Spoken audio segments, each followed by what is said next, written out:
to kick somebody's ass. I mean, that's why we're here. You don't choose this life. It chooses you. Cincinnati Reds, heartbreaking hope in one jersey. Let's talk about it.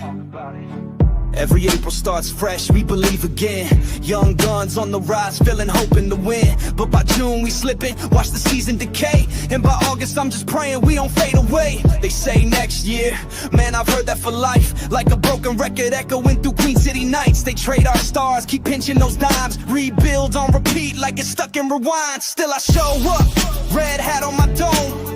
Walking in the GABP like it's my home. Even when they lose, I ain't losing my soul. Cause this team, this pain, it's what makes me whole. Yeah, it sucks to be a Reds fan, I won't lie. But I stay loyal even when the hope runs dry. From Dunlevado, from Ellie to McLean, I'll be in that crowd, singing through the rain. You can laugh, you can joke, you can call us cursed, but I wear that red proud, for better or worse. I don't switch, I don't quit, I don't hang my head. Cause I'm red, till I'm dead, red till I'm dead. Griffey and center, that sweet left swing. Back when the city thought we might win a ring. Now it's budget ball, cut corners, trim hope, selling dreams every season like it's part of the joke. But this ain't just baseball, it's bloodline deep. My granddad wore red, now it's passed down to me. Through the highs, through the lows, we still in the fight. We don't chase easy, we built for night. I seen Hart breaking 9 innings flat. I seen a no-hitter wasted, yeah, imagine that. But we keep riding, we don't turn away. Cincy faithful stay loud, even when sky's gray. Yeah, it sucks to be a Reds fan, that's real. But I'd rather hurt with pride than fake what I feel. They don't get it, this pain, this pride is the reason we show up even when dreams die. Laugh now, we'll rise when it's least expected. Cause loyalty like this can't be neglected. I don't switch, I don't quit, I don't hang my head. Cause I'm red, till I'm dead, red till I'm dead. But we love this team through the wins, through the mess. From the bleachers to the streets, it's a city that reps. Ain't no love like this, no regrets, no steps. You ever love something that keeps letting you down? Still standing tall while the world calls you a clown. That's Reds life, it's scars and pride. It's the fire in our chest that never dies. So keep the fake fans, we don't need your cheers. We've been riding in the dark for 100 years. And when the day comes that we rise again, we'll remember who stayed, not just who pretend. Yeah, it sucks to be a Reds fan, but I ain't ashamed. This love runs deeper than just wins in a game. No matter the record, the losses, the spread, I'm red till I'm dead. Yeah, red till I'm dead. Hit deep center field. And Keel going back at the warning track. Oh, he gets one. Joey Votto is delivered. Good afternoon, Reds fans. Today is July 4th, 2025, and this is the Chatterbox Reds pregame show for our big series coming up in Philadelphia this weekend. And happy birthday, United States of America. Happy 249th birthday to the greatest country in the world. Ricky, how are you doing today on this great Independence Day? I feel red, I feel white, and I feel a little bit of blue, but that's only because we are in the greatest country on this planet. Happy birthday, America. I feel great. Yeah, I like that hat that you're wearing. I like yours as well. I'm glad that I got it secured this time so they can go over my headphones so it's not going to be falling off. We got a win. Last time we wore these, we figured these are the 4th of July Reds hats they gave out a couple years ago, so we needed to bust them out again. So we did that, and we are ready to talk about Reds baseball for you today before today's day game in Philadelphia.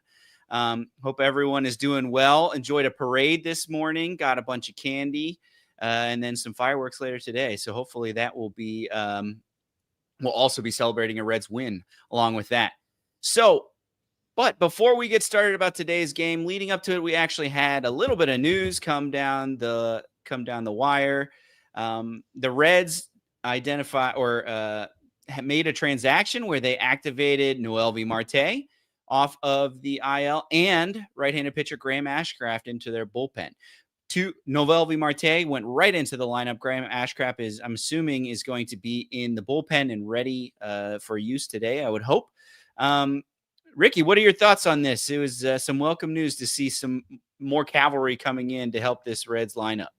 Yeah, it's huge getting Marte back. You take a little bit of a hit defensively with him over Espinal at third, but I mean to see Espinal no longer in the 2-hole and worry about that problem anymore, and put Espinal more where he belongs later on, like as a bench role or utility player.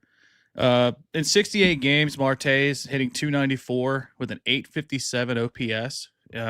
That's huge. He's got a lot of potential. He's got to play. He's got to learn, and I think he gets better defensively as well. And it's just a much needed shot in the arm. Yeah, I completely agree.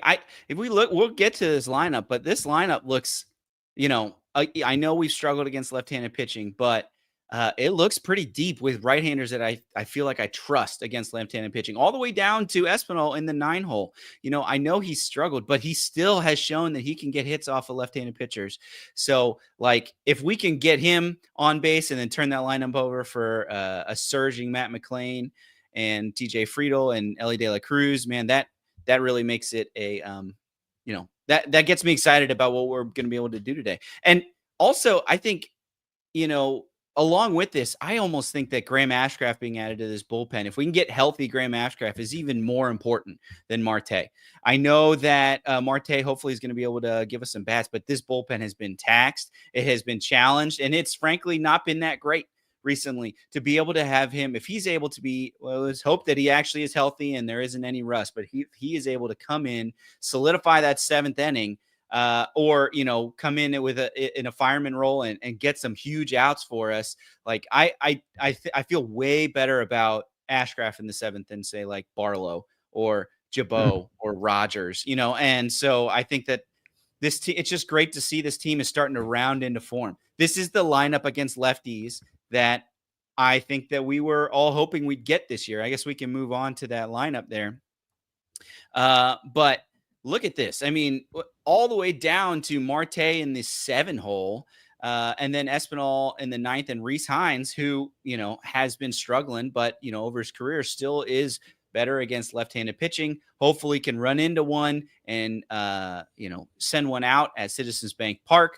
But yeah, why don't you go through this lineup here, Ricky, and we can talk about what we're expecting to see for the Reds today. Yeah, we got TJ Friedel in his usual mainstay at leadoff and center field. Matt McLain DHing today, batting second. Ellie De La Cruz, shortstop, batting third. Austin Hayes playing left field in cleanup. And Spencer Steer, we were kind of worried about him with the hand when he got hit by the pitch in Boston. So good sign seeing him playing. He's been on fire here in the last week or so. So that's good seeing him in the lineup. And Tyler Stevenson catching. Noelvi Marte playing third, Rhys Hines and right, and Santiago Espinal playing second base, batting 9th. Yeah. And, like we said, Marte had been playing third in AAA and starting to hit real good line drives. And I think that's really where he's at his best, right? That's where he is adding the most, where he's hitting missiles into the gaps and things like that. And we'll get to who the Reds have to face not only today, but in this 3-game series. It's going to be tough. But it's something that we can really we're going to have it's stacked against us. But if we can get some good offense, I feel pretty good about our spot here. Well, I mean, the one thing that we notice here, it's McLain at DH instead of at second base. I'm assuming I haven't heard anything about any. This is just like a day off without giving him a day off, right? It's like you don't have to play the field, get this day game. You get a second day because they had to yesterday off. And I would imagine he's probably back in the 2-hole tomorrow. This is just how, this is what having kind of a roving DH allows you to do. It's give your guys blows when they don't necessarily want to be out of the lineup. And you don't necessarily, I mean, I don't want Matt McLain's bat out of the lineup, right? I want him there, and especially against this left-handed pitcher. But it's good to give him some rest. What are your thoughts on that one? Yeah, like you said, I think it's sort of like a pseudo day off. Ellie played DH the second game of the doubleheader on Wednesday, so that was kind of like his pseudo day off, without actually being a day off. But yeah, I mean, McLain defensively, you want to see him out there, but at least Espinal is a very good defensive second baseman, so it's not really that much of a trade-off defensively, but I think if I had a preference, I'd rather see Trevino DH and then have Espinal out of the lineup as like maybe like a bench option. Yeah. Well, I mean, that's if Matt McClain's playing in the field. I see why we have this. I see some people in the chat talking about CES.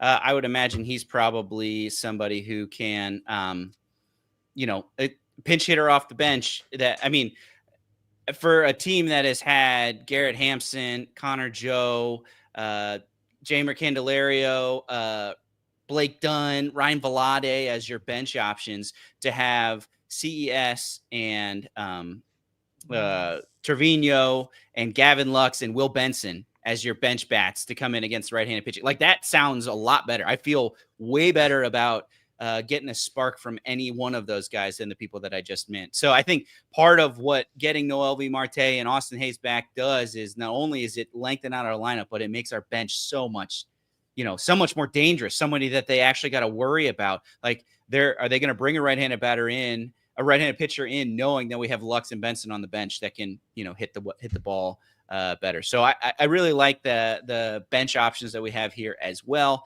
So it makes me feel a lot better about this lineup, because this is more of like what we were expecting on opening day, right? And I like what we're hopefully going to be able to do. See some big contributions from this lineup, and we may not need too much, because we have our ace Andrew Abbott on the bump today.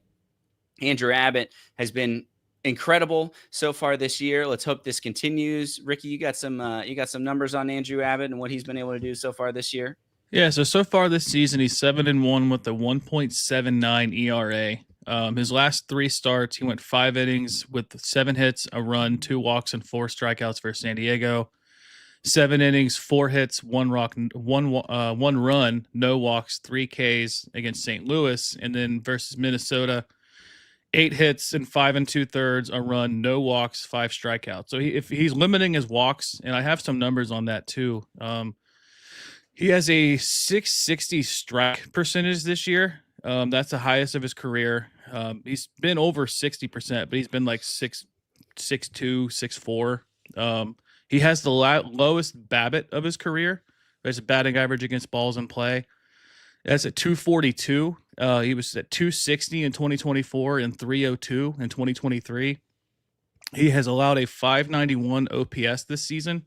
And in 24, he had a 748, and in 2023, he had a 741 OPS allowed. And he has the 8.5 strikeout per 9 this season, and he's also got a 2.46 walks per 9 this season. So he's limiting his walks, and he's striking guys out. Yeah, that's great. He's having his best year as a pro for sure.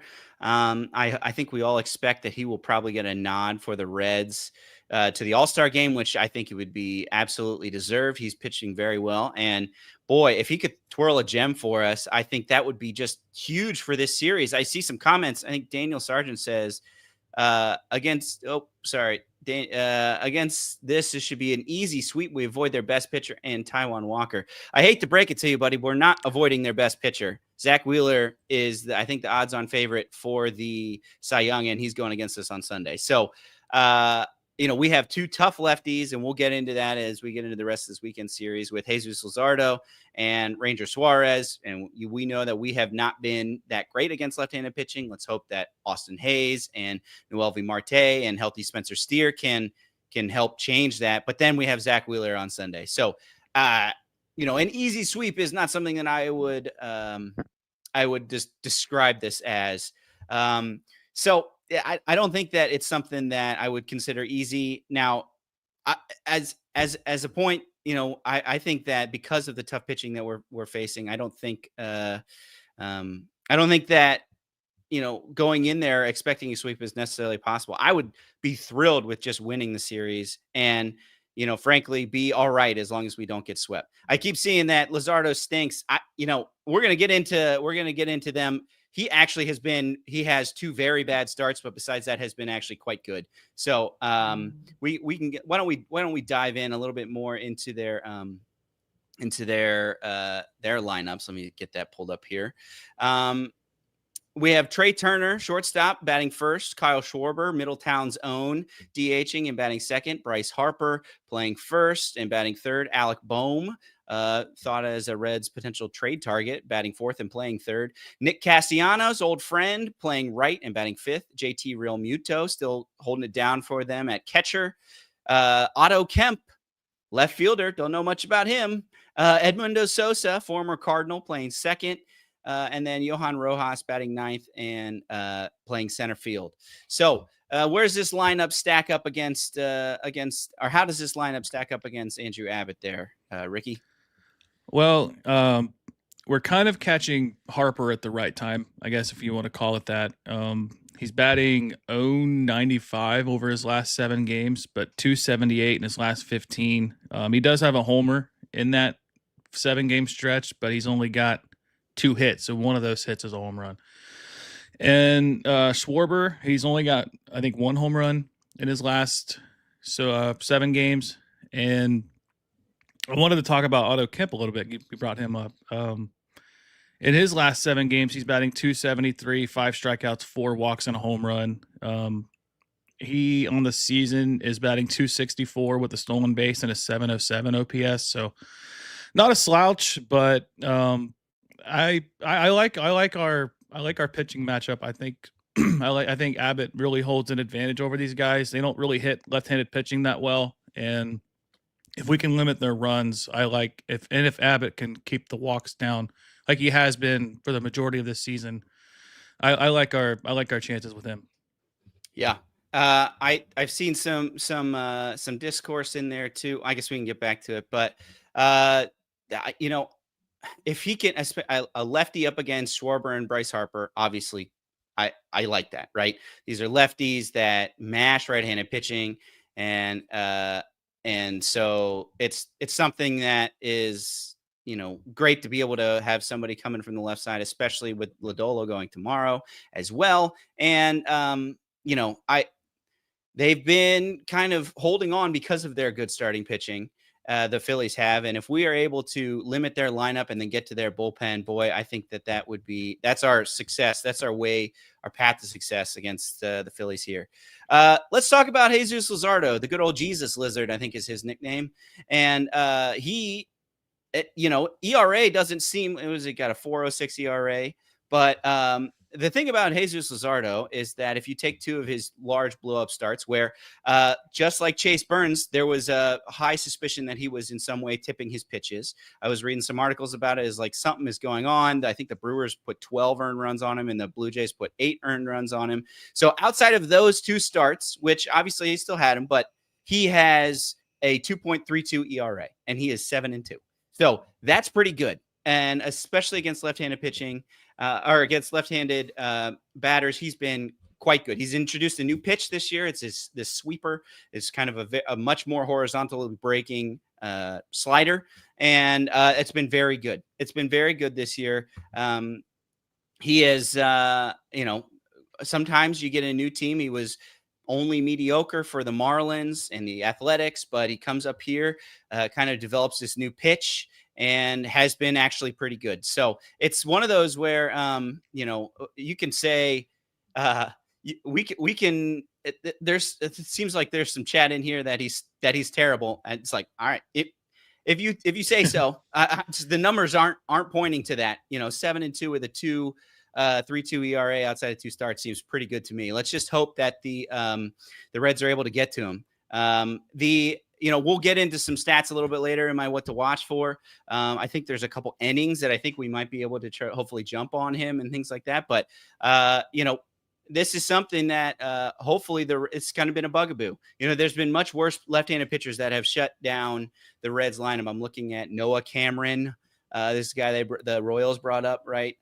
People like that have done more to the Reds lineup. So we're hoping that we can do some damage there. Ricky, do you have have any Reds faced Jesus Luzardo so far this year or in their careers? Yeah, so active Reds are batting 353 off of him, 6 for 17. Hayes is 3 for 5 with 2 home runs. Gavin Lux is 2 for 4. Tyler Stevenson's 0 for 2, and Jose Trevino is 1 for 6 with a double. Okay. Yeah. Hayes, I would imagine probably is the one that's got the most or seen him or more success off of him. 2 home runs. So boy, if we can get that, that would be wonderful. I would really, really be excited to see Hayes kind of, break out some more and get a couple home runs. Anything else on this lineup before we take a look at the bullpens, Ricky? No, I don't really don't have anything else. All right. Well, let's move then to the pitching path to victory here. Both teams are coming off of a day off, so bullpens are theoretically rested. I say the Phillies had a doubleheader on Wednesday, so I think about everyone in their bullpen pitched. But when they each have a day off, but so they're, I'd say, a little less rest than what the Reds got. But I would expect that the A bullpen is there and available for their both teams. And that would include Ashcraft, who hasn't pitched in a game in a while. So we'll see if he gets in there on his first game back and is able to show that he is healthy. What are your thoughts on this bullpen? And how long do you think, or how much will they be needed today with Andrew Abbott? Hopefully we can get 6-7 strong innings out of Abbott and not have to worry about using some of the more lesser reliable guys. But overall, with the day off yesterday and then Martinez going 6 and 1/3 on the doubleheader, the final game, that kind of helped out a little bit too. So Suter hasn't pitched since the Chase Burns game, so maybe he could be somebody. If something happens, he could be available. And Sam Moll just coming in and shoving that the first game of that doubleheader. He threw 26 pitches, but he threw 2 perfect innings, so that was huge. And obviously, you have Lyon, who didn't pitch in that final game, and Scott Barlow, I think, didn't pitch in that final game either. So they should be somewhat rested, as rested as you could be coming off doubleheader also. Yeah. Hopefully we don't have to see any of those bit here. I was encouraged by Sam Moll, with something like that. I don't think I've had a left-handed pitcher that I felt okay with, like straight up against lefties. I feel like you can get him out. Rogers has been real shaky. Suitors doesn't really have big splits, but if Moll can be that guy, maybe he comes in to end out of the 6th to get Harper Schwarber. Those 2 lefties he needs to get them out or whatever to get out of the inning. He's been struggling. He had been struggling in AAA, then had been getting better, and then showed against the Red Sox that he was, had done a pretty good job. So, man, it would be huge if we could have him in that role sometime within this series. That's for sure. Yeah. The weather looks pretty good. Beautiful baseball weather for 4th of July. What did you say? It was about 80 degrees, Ricky? Is that what you said? Yeah, I think the high said 86 in Philadelphia. Nice. So it's perfect barbecue weather out here too. So it's a good day. Yeah, yep, that's right. And then let's see. Let's talk a little bit about the rest of the series that we have here, because we have games to Saturday and Sunday. Saturday is a 4:10 game. We have Nick Lodolo, which is a 5-5 with a 3.52 ERA versus Ranger Suarez, guy who started out on the IL, but left-handed pitcher. When he came back, he's now 7-2 with a 2.00 ERA. So, that's another pretty tough lefty that we're going to have to face. So hopefully we'll be able to at least steal one today. So, we have a little bit of wiggle room to not get swept there. And then Sunday we have Chase Burns coming off his worst start as a professional. 0-1 with a 13.5 ERA. Let's hope he can bring that one down. It's only 2 starts versus Zach Wheeler, who's 8-3 with a 2.27 ERA. Boy, that's a tough task when it comes to who they're going to have to face pitching wise. Let's hope that, Marte can come back. And, we've seen before where people like Benson come back and carry a series, or a CES even did that against Arizona. It would be awesome if, say, Marte comes back and just hits the cover off the ball and carries us to win 2 out of 3 or even get a sweep. What do you think about these matchups that we're going to have to face this weekend? Yeah, Saturday is going to be interesting because, Zach Wheeler's been great, but Suarez has been really good too. But I do like our team against him, Suarez. I'm looking at our active players against Suarez. We're 4 for 20, but Hayes is 3 for 7. CES is 1 for 3. Ellie, Steer, and Espinal are both over 2, and Stevenson's over 2.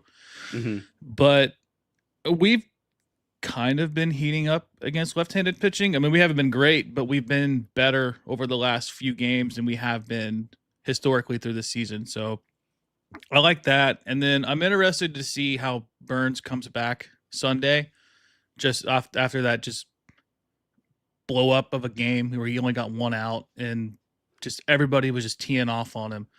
I'm interested to see if there's any kind of if there's going to be any delivery change, if there's going to be maybe he uses the curveball and the changeup a little bit more to kind of throw guys off, and because it's going to be difficult off Zach Wheeler. He's arguably the front runner for the Cy Young in the National League. He finished second in 24 and in 2021, so it's a lot, and he's been an all-star, just an overall great pitcher, but I'm interested to see how Burns bounces back in his third start against a really good Philadelphia lineup. Yeah, I think I almost feel better if it was him tipping pitches, because I think if we go back and look at that, he not only was tipping pitches, but I think he was leaving them in very hittable spots as well. So, I think part of the issue would be tipping, but also part of it is you can't leave center cut fastballs especially if they know that it's coming. So I actually feel a little bit encouraged if that's the case, because that's something that hopefully he can correct and he can go out and really be effective. We saw it against the Yankees, a very good lineup. He can be very good, striking out a ton. And, I'm excited to see what that bounce back looks like. Hopefully it is, Derek Johnson got to him and was, they reviewed and are evaluating exactly what they need to do to keep him from doing that. And, I still have a lot of faith that Chase Burns is going to be adding a lot to this line or to this team for the rest of this year. I think that he has the stuff to be here and the makeup to be able to handle something like that. And, I'm just excited to see what he's able to do. And what happens when we start getting Hunter Green back and things like that. And just how we can start hopefully racking up series wins and getting closer and closer to the playoffs here. I'm seeing a little discourse about McClain. We've heard nothing about him being hurt at all or nursing anything. Now, obviously, they don't have to announce that, especially if he's still playing in the game. I would imagine this is just them giving him an extra day after that day off, getting a DH, and that's why he's there. And Espinal's at second base. So I wouldn't expect there to be anything. But I could be wrong. Matt McClain has had some injury history, but I don't think that is something that we're going to be holding down. That I haven't heard anything about that. Do you have a NL Central rundown, Ricky? We are in fourth place. Okay, that's my rundown. Cubs are still in first, and we're in fourth place. But I think we're 5.5 games out of first place in the division. So we're in contention.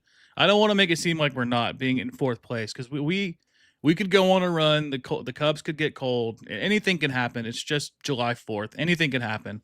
But as of today, we are in fourth place in the NL Central.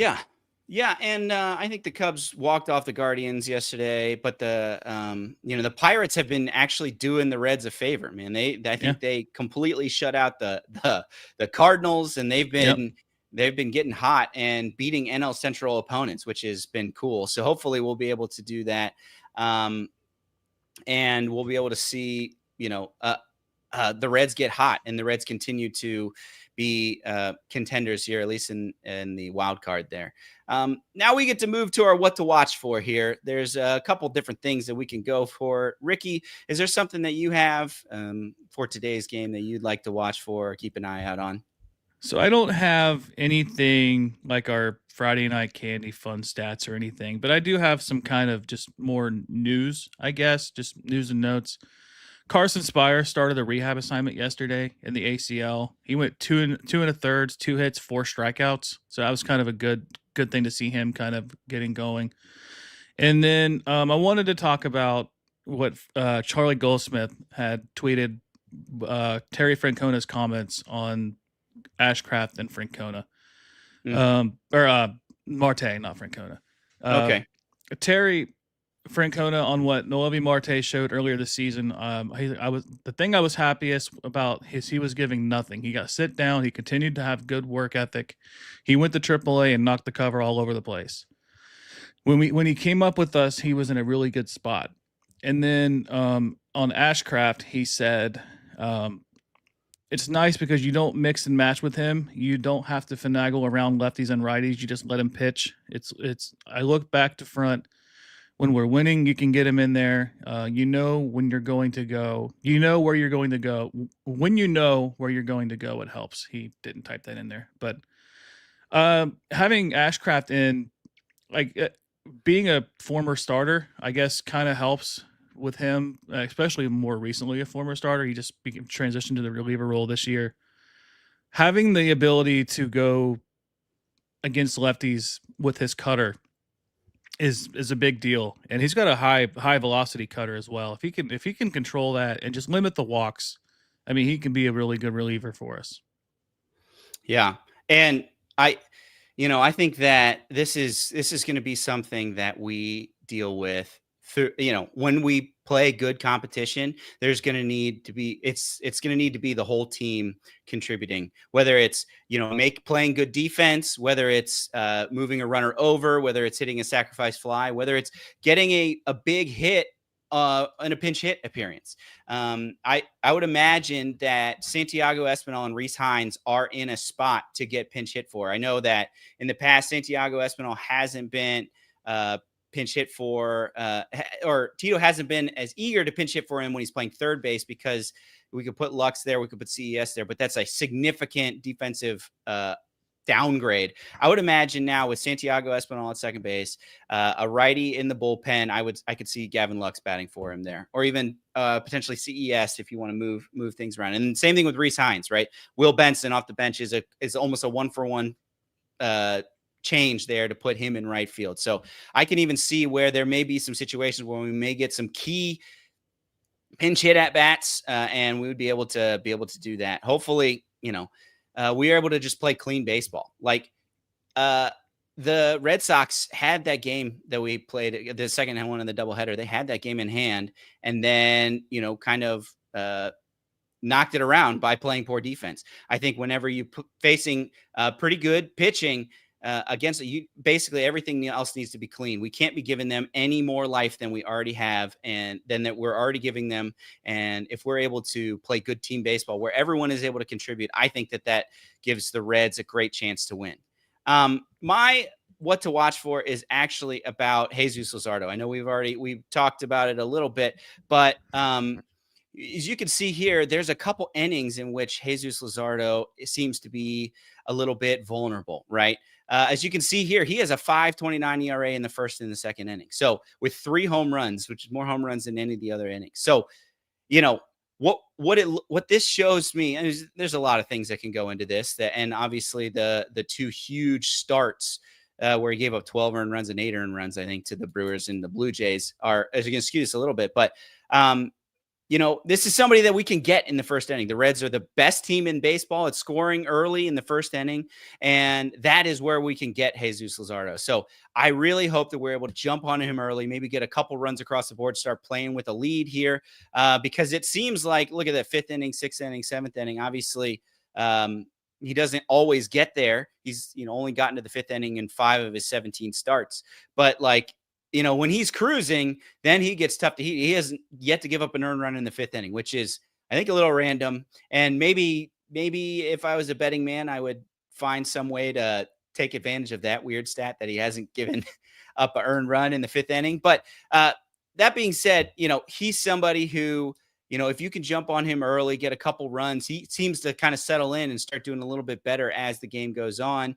That would be great, because then if we can get to their bullpen, which has been, I think it's 24th out of 30 when it comes to ERA, their closer has been suspended for PED usage. It's like there is there is opportunity there. That's what my pathway that I think I see for the Reds is getting to Luzardo early and then getting him out of the game maybe in the 5th inning, and then going forward and making it so that, we can make hay against their bullpen. So let's see how they're able to do that. It would be great for the top 3 in the first inning to really put something together and make it so that we can be something exciting, and we can go into 4th of July, enjoy our hot dogs, hamburgers, corn on the cob with the Reds win. That would be great for me.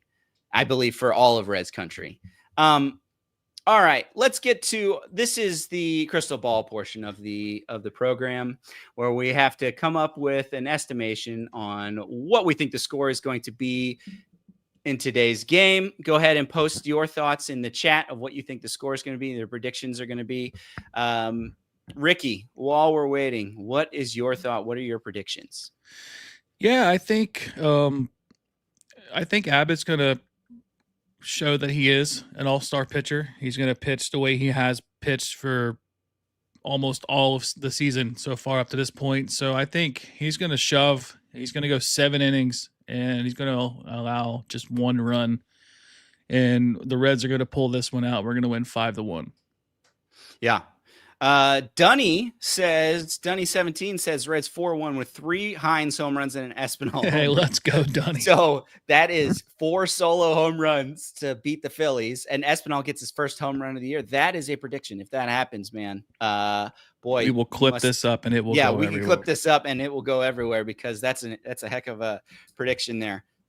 And Espinal getting, I don't know what is least likely to happen. Hines having 3 home runs or Espinal having 1 home run. It's probably Hines' 3 home runs, but stranger things have happened. Yeah, I don't know. It would be great to get the Spencer Steer game out of it. So keep posting your predictions in the chat there. We'll see if that one comes true.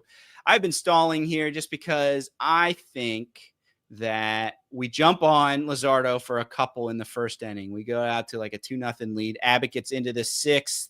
And then we go Ashcraft, Santillan, Pagan, and we get out of it, only giving up 2 runs to the Phillies. And the Reds, I'm going to say 5-2 is my guess for the Reds. Optimistic John says 6-2. That's great. Hopefully, and we get, Abbott shoves, that would be, he's really been our stopper here. It would be awesome to see him continue to pitch well. We got 8-7 Reds win. Boy, that would give me a heart attack. That's for sure. Let's hope that it's, as long as we come out on top, I'm okay with that. But boy, giving up 7 runs, it's hard to win when you do that. But that would be awesome if we are able to do that. Anything else, Ricky, as we move on? We got Reds Live coming up here, and a fun day of baseball to watch. Do you got any last comments here? No, let's just hope we can get a nice Reds win and we can enjoy the rest of our birthday for this country. That's right. We got 4-2. I'm assuming Ramsey country, you mean 4-2 Reds. There's not very many games that we've done where we've been predicting the Reds to lose, but 4-2 Reds, I'd take it. I'd take a win in any way possible. So as we get done here, please like the stream. I forgot to mention it at the top of the show. We appreciate everyone that's watching and all the comments in there. We tried to talk to it as best as we could. Please add a like to the stream, subscribe to this channel. You get to hear far more than just us Yahoos on here on Friday. You get to hear Nick and Kirby for the weekday and Sundays. Tonight will be Eric and Corey T. Phillips reacting to today's hopeful win. So please tune in for that. Please like the stream, and it means a lot to us that you guys want to tune in here on 4th of July holiday to go in and cheer on our Reds. So hopefully we'll be able to send them off for a win. We got a few more predictions in here under the wire. 3-2 Reds by Mr. E. Like I said, any Reds win would be wonderful. So keep them coming. We will post our predictions in the chat once this is no longer live, and we'll get out of here. Ricky, why don't you hit me with one more? Go Reds. Go Reds.